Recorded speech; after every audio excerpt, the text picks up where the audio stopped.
আজ মহানবমী, দুর্গাপূজার শেষ রাত।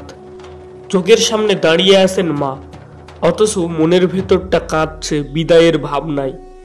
গ্রামের প্রতিটি মানুষ আজ যেন একসাথে বুক ভাসাচ্ছেন অশ্রুতে। দিনের পর দিন আনন্দ আর ভক্তিতে মেতে থাকার পর এই সন্ধ্যা যেন হঠাৎ করে সব কিছুর ইতি টেনে দেয়।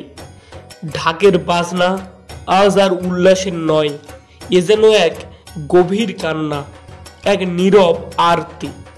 মায়েরা হাত জোড় করে বলছেন, মা আবার এসো, আবার আলো দিও আমাদের জীবনে।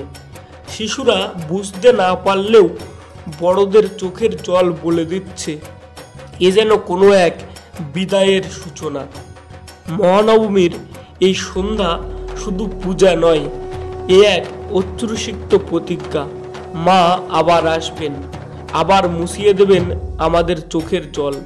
ততদিন এই ব্যথা, এই ভালোবাসা আর এই আবেগ আমাদের গ্রাম বাংলার হৃদয়ে বেঁচে থাকবে।